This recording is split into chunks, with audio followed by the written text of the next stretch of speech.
Good afternoon everyone, welcome to my channel. Class 9 की chemistry की जो लेक्चर सीरीज है उसका हमारा नेक्स्ट लेक्चर है। प्रीवियस लेक्चर्स के अंदर हम क्लास 9 की केमिस्ट्री का लेक्चर फर्स्ट मतलब चैप्टर फर्स्ट जो हम स्टार्ट कर चुके हैं। Chapter first matter in our surrounding, उनमें इसमें हमने स्टेट्स के बारे में बात कर ली है। स्टेट्स जितने भी स्टेट्स होती है मैटर की उसके बारे में हम डिस्कस कर चुके हैं। एक बेसिक जो लास्ट प्रीवियस लेक्चर के अंदर जो हमने टॉपिक पढ़ा था वो था कि स्टेट्स के ऊपर अगर आप टेम्परेचर को इंक्रीज करते हैं तो क्या इंपैक्ट पड़ता है। लेटेंट हीट के बारे में हम पढ़ चुके हैं, latent heat of fusion, latent heat of evaporation के बारे में हम वेपराइजेशन के बारे में हम डिस्कस कर चुके हैं। बॉइलिंग पॉइंट, मेल्टिंग पॉइंट के बारे में हम डिस्कस कर चुके हैं। सब्लिमेशन और डिपोजिशन के बारे में हम डिस्कस कर चुके हैं। अगर आपने ये सब पॉइंट्स नहीं पढ़े तो आप प्रीवियस लेक्चर्स में जाके पहले वो पॉइंट्स पढ़ सकते हैं। आज बेसिकली जो चैप्टर जो पॉइंट हम पढ़ेंगे वो है बेसिकली कि जब स्टेट्स ऑफ मैटर की जो स्टेट्स है उन पर प्रेशर का क्या इंपैक्ट होता है। टेम्परेचर का इंपैक्ट हम देख चुके हैं कि टेम्परेचर का इंपैक्ट क्या होता है, लेटेंट हीट की फॉर्म में और स्टेट का कन्वर्जन होता है। इसी तरह से हम प्रेशर का इंपैक्ट देखेंगे कि जब आप प्रेशर इंक्रीज करते हैं, जैसे कि हमने जब हीट के कन्वर्जन के बारे में बात की थी तो हमने हर पॉइंट में ये बोला गया था क्या कि प्रेशर हमको कैसा रखना है, एटमॉस्फेरिक प्रेशर। प्रेशर हमको कैसा रखना है, एटमॉस्फेरिक प्रेशर। लेकिन अगर कोई कंडीशन ऐसी हो जाती है कि हमें प्रेशर को चेंज करना पड़े तो प्रेशर का क्या इंपैक्ट होगा, तो आज हम वो उसके बारे में डिस्कस करेंगे। तो देखिए, effect of change of pressure, ठीक है, effect of change of pressure. अगर किसी भी मैटर की कोई स्टेट है, सॉलिड, लिक्विड, गैस, तीनों में से किसी भी स्टेट में मैटर की अगर आप प्रेशर को क्या करते हैं, चेंज करते हैं, इंक्रीज करते हैं या डिक्रीज करते हैं तो क्या इंपैक्ट होता है वो हम देखते हैं।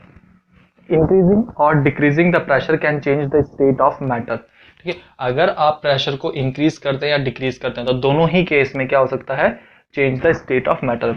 मैटर की जो स्टेट है, मैटर की जो स्टेट है वो चेंज हो सकती है। Solid to liquid, liquid to solid और liquid to gas, gas to liquid, ठीक है, और maybe gas to solid और सॉलिड टू गैस। तो कोई भी चेंज हो सकता है, डिपेंड करता है आप प्रेशर जो है, आप प्रेशर को इंक्रीज कर रहे हैं या डिक्रीज कर रहे हैं। तो चाहे प्रेशर आप इंक्रीज करें चाहे प्रेशर आप डिक्रीज करें तो इफेक्ट जो होगा वो मैटर की स्टेट में चेंज होगा।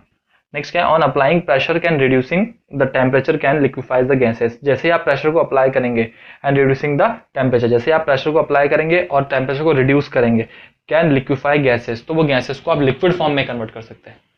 क्या, अगर आप प्रेशर को क्या कर रहे हैं, प्रेशर अप्लाई कर रहे हैं, प्रेशर आप अप्लाई कर रहे हैं और टेम्परेचर को रिड्यूस कर रहे हैं तो जो लिक्विड फॉर्म होगी वो गैसेस में कन्वर्ट होगी। लिक्विफाई गैसेस मतलब, लिक्विफाई गैसेस का मतलब क्या है, लिक्विड गैसेस स्टेट में कन्वर्ट हो जाएगा। देखिए इसको ऐसे समझिए, अगर आप लिक्विड को गैसेस स्टेट में कन्वर्ट करते हैं तो क्या करते हैं, आप उसको हीट करते हैं। हीट का मतलब क्या है, आप टेम्परेचर को इंक्रीज कर रहे हैं। तो जस्ट उसका रिवर्स, अगर आप टेम्परेचर को डिक्रीज करेंगे तो गैस क्या लिक्विड में कन्वर्ट हो सकती है, यस। तो हम क्या कर रहे हैं, रिड्यूसिंग द टेम्परेचर, तो आप टेम्परेचर को क्या कर रहे हैं, कम कर रहे हैं। टेम्परेचर को आप क्या कर रहे हैं, कम। अब एग्जाम्पल के तौर पे देखिए, जिसने एग्जाम्पल अभी थोड़ा जैसे कि समर का सीजन अभी आएगा तो आपके रूम के अंदर मल्टीपल गैसेस होंगी, तो क्या होगा, वो गैसेस फ्लो कर रही हैं, ठीक है, तो क्या वो भी फ्लो कर रही है, टेम्परेचर ज्यादा है। लेकिन कैसे, जैसे ही विंटर आएगा तो क्या ये जितने भी गैसेस फ्लो हो रही है क्या ये लिक्विड फॉर्म में कन्वर्ट हो जाएगी, आपके रूम के अंदर नहीं होगी ना, आपको कुछ ना कुछ प्रेशर अप्लाई करना पड़ेगा, कुछ कंडीशन होगी। तो इसलिए हमने लिखा है क्या, ऑन अप्लाइंग प्रेशर। जब तक आप प्रेशर अप्लाई नहीं करेंगे, आप टेम्परेचर को रिड्यूस करके, आप टेम्परेचर को रिड्यूस करके गैस को लिक्विड फॉर्म में कन्वर्ट तो कर सकते हैं, सॉरी हाँ, गैस को आप लिक्विड फॉर्म में कन्वर्ट तो कर सकते हैं। रिड्यूसिंग टेम्परेचर, आप टेम्परेचर को रिड्यूस करके गैस को लिक्विड फॉर्म में तो कन्वर्ट कर सकते हैं, लेकिन आपको एक प्रेशर भी अप्लाई करना पड़ेगा, आपको एक प्रेशर भी अप्लाई करना पड़ेगा। तो on applying pressure and reducing the temperature we can liquefy gases, मतलब आप गैसेस को लिक्विड फॉर्म में कन्वर्ट कर सकते हो। और अगर आपको डायरेक्ट देखना लिक्विड टू गैस तो आपको टेम्परेचर इंक्रीज करना है, हमें पता ही है। जैसे आपको किसी भी लिक्विड को आप क्या करेंगे, हीट करेंगे, टेम्परेचर बढ़ाएंगे तो गैसेस फॉर्म में कन्वर्ट हो जाएगा। ये रिवर्स फॉर्म है, ठीक है। अगर गैस को आपको लिक्विड फॉर्म में कन्वर्ट करना है तो टेम्परेचर को कम करना पड़ेगा, प्लस आपको प्रेशर भी अप्लाई करना पड़ेगा। प्रेशर अप्लाई क्यों करेंगे इसको मत समझिए, आपने टेम्परेचर को रिड्यूस किया तो टेम्परेचर रिड्यूस होने के कारण क्या हुआ, उनकी लेटेंट हीट कम होती जाएगी, उनके अंदर हिडन जो है हीट है वो कम होती जाएगी, काइनेटिक एनर्जी कम हो जाएगी। लेकिन क्या पार्टिकल्स पास पास आएंगे, नहीं। लेकिन जैसे ही आप प्रेशर अप्लाई करेंगे पार्टिकल्स पास पास आएंगे, ठीक है। जैसे कि एग्जांपल के तौर पे आपको एक डायग्राम शो हो रहा होगा, अगर आप उसमें देखेंगे तो 3 पिस्टन दिए हुए हैं, तो आप जैसे ही पिस्टन प्रेशर अप्लाई करेंगे तो पार्टिकल्स क्या देखेंगे आप, मतलब जो मैटर का जो स्पेस है, जैसे कि इतना पहले मैटर का स्पेस था, जैसे आपने प्रेशर अप्लाई किया तो मैटर का जो स्पेस है वो क्या हो जाएगा, स्क्वीज हो जाएगा। तो पार्टिकल्स क्या हो जाएंगे, पास पास। आपने और प्रेशर अप्लाई करा तो और स्क्वीज हो जाएगा और पार्टिकल्स पास पास आएंगे। तो आप तीनों पिस्टन में देख पा रहे होंगे, पिस्टन इस तरह से अपन प्रेशर लगाते हैं तो इस तरह से देखेंगे आप, तीनों फॉर्म में क्या होगा, धीरे धीरे धीरे धीरे पार्टिकल्स क्या आ जाएंगे, पास में आ जाएंगे। आप टेम्परेचर कम कर रहे हैं ताकि वो गैस से लिक्विड फॉर्म में कन्वर्ट हो, लेकिन उससे आपने उस पार्टिकल्स के जो मैटर हैं, पार्टिकल्स जो मैटर के जो पार्टिकल्स हैं, मैटर के जो पार्टिकल्स हैं, उनकी हीट तो आपने निकाल ली, लेकिन उन पार्टिकल्स को पास लाने का काम कौन करेगा, प्रेशर। उन पार्टिकल्स को पास लाने का काम कौन करेगा, प्रेशर। आपने उनकी काइनेटिक एनर्जी तो कम कर दी, क्योंकि गैस में काइनेटिक एनर्जी ज़्यादा होती है इसलिए पार्टिकल्स ज़्यादा दूर जाते हैं, लिक्विड में कम होती है। तो आपने अगर उसको कंडेंस किया, मतलब टेम्परेचर आपने रिड्यूस किया, तो टेम्परेचर रिड्यूस करने से आपने उसकी काइनेटिक एनर्जी तो कम कर दी, लेकिन पार्टिकल्स को आपको पास में तो लाना है। तो पार्टिकल्स को पास कैसे लेके आओगे? आप प्रेशर अप्लाई करके। तो जैसे ही प्रेशर अप्लाई होगा तो पार्टिकल्स क्या हो जाएंगे? पास पास आ जाएंगे। तो लिक्विड फॉर्म में दूर थे, डिस्टेंस पे थे पार्टिकल्स, क्यों? काइनेटिक एनर्जी ज्यादा थी और पार्टिकल्स दूर दूर थे। आपने लिक्विड जो गैस के अंदर क्या था, काइनेटिक एनर्जी ज्यादा थी, पार्टिकल्स दूर दूर थे, लेकिन जैसे आपने गैस का टेम्परेचर कम किया, पार्टिकल्स की काइनेटिक एनर्जी कम हो गई, लेकिन क्या पार्टिकल्स पास पास आए? नहीं। पार्टिकल्स को पास आने के क्या करेंगे हम? Increase pressure. तो दोनों चीजें रिक्वायर्ड है, दोनों चीजें रिक्वायर्ड है किसी भी गैस को लिक्विड में कन्वर्ट करने के लिए, किसी भी गैसेज स्टेट को लिक्विड में कन्वर्ट करने के लिए दोनों चीज रिक्वायर्ड है, टेम्परेचर भी और प्रेशर भी। टेम्परेचर को रिड्यूस करेंगे ताकि पार्टिकल्स है, जो मैटर के जो पार्टिकल्स है उनके बीच में काइनेटिक एनर्जी कम हो, वो ज्यादा मोशन ना कर पाए। और प्रेशर क्यों लगाएंगे? ताकि पार्टिकल्स पास पास आए, तब जाके वो किस स्टेट में आएगा? लिक्विड स्टेट में। तो होप ये आपको समझ में आया। नेक्स्ट अगर एक एग्जांपल के तौर पे हम बात करें, तो एग्जांपल के तौर पे हम सॉलिड CO2 की फॉर्म में बात कर सकते हैं। सॉलिड CO2 कार्बन डाइऑक्साइड हमें पता है, लेकिन ये सॉलिड फॉर्म में भी होती है। ठीक है, देखिए कैसे solid CO2 get converted directly to gases state. अब आप समझिए, हमने प्रीवियस लेक्चर में देखा था सॉलिड को अगर आप डायरेक्ट गैसेज स्टेट में कन्वर्ट करते हैं तो क्या बोलते हैं इसको? सब्लिमेशन। हमने कैम्फर अमोनियम क्लोराइड के एग्जांपल देखा था, एक्टिविटी परफॉर्म की थी। सॉलिड को अगर आप direct liquid form gases form में कन्वर्ट करते हैं तो हम क्या बोलते हैं? सब्लिमेशन। इंटरमीडिएट स्टेज में चेंज नहीं होता, डायरेक्ट किसमें कन्वर्ट होता है? गैसेज। कैसे होता है ये हम प्रीवियस लेक्चर में डिस्कस कर चुके हैं, क्या रीजन होता है ये भी हम प्रीवियस लेक्चर में डिस्कस कर चुके हैं। और सिमिलरली गैस से डायरेक्ट सॉलिड में जाना क्या होता है? डिपोजिशन। उसमें लिक्विड स्टेज, इंटरमीडिएट स्टेज नहीं आती। ये दोनों हम प्रीवियस लेक्चर में डिस्कस कर चुके हैं। अगर आपको दोनों पॉइंट्स में कुछ भी डाउट हो तो आप प्रीवियस लेक्चर के बाद देख सकते हैं।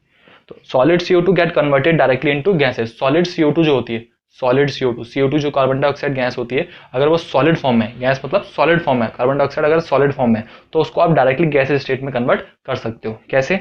On decreasing of pressure to 1 atm। आप क्या करो? उसके प्रेशर को डिक्रीज कर दो। क्या करो? On decreasing of pressure to 1 atm। 1 atm का मतलब होता है एटमॉस्फेरिक। 1 atm एटमॉस्फेरिक प्रेशर को शॉर्ट में लिखते हैं, एटमॉस्फेरिक प्रेशर को शॉर्ट में लिखते हैं ATM।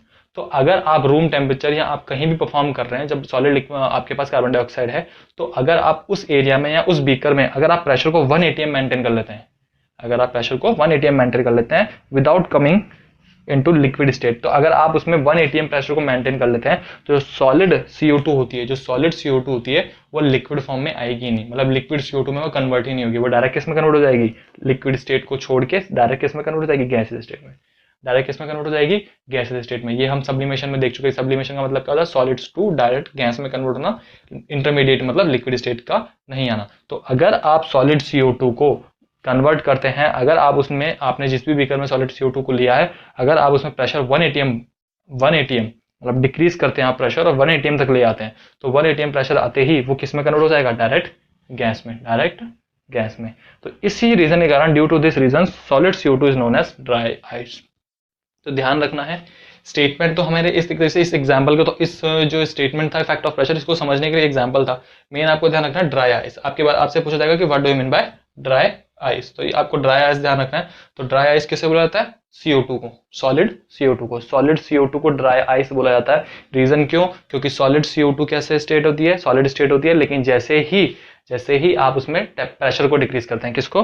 प्रेशर को आप डिक्रीज करते हैं, और कितना डिक्रीज करते हैं? अप्रोक्सीमेट 1 atm, मतलब 1 atm तक अगर आप प्रेशर मेंटेन करते हैं तो वो डायरेक्ट किस में कन्वर्ट होता है? गैसेज स्टेट में। किस में होता है? गैसेज में। उसमें लिक्विड स्टेट नहीं आती, इसलिए इसको हम क्या बोलते हैं? Dry ice. आइस क्यों? सॉलिड फॉर्म में, और ड्राई क्यों? गैसेज की वजह से, तो ड्राई आइस। ठीक है, तो इसलिए इसको हम क्या बोलते हैं? Dry ice. तो होप आपको प्रेशर का टर्म समझ में आया कि प्रेशर का चेंज क्या होता है। प्रेशर इंक्रीज भी हो सकता है और डिक्रीज भी हो सकता है। जैसे कि हमने CO2 के केस में देखा, तो CO2 में क्या करना है? आपने डिक्रीज किया है प्रेशर को, क्या करा है? डिक्रीज। कहाँ तक? 1 atm तक डिक्रीज करा है, और इंक्रीज भी कर सकते हैं आप। ठीक है, कुछ केसेस में इंक्रीज भी करना होता है टेम्परेचर को, ठीक है, सॉरी प्रेशर को इंक्रीज भी करना होता है, प्रेशर को ज्यादा भी डालना पड़ता है। अगर आप ज्यादा प्रेशर लगाएंगे तो पार्टिकल्स पास पास आ जाएंगे, और कुछ केसेस में प्रेशर को डिक्रीज भी करना पड़ता है। तो होप दोनों चीजें आपको समझ में आई हो। फिर भी अगर कोई डाउट है तो आप कमेंट बॉक्स में कमेंट कर सकते हैं। Okay, thank you. Hello everyone. If you like the video, please subscribe the channel, like the video and share the videos to your friends so that they can use their time during lockdown.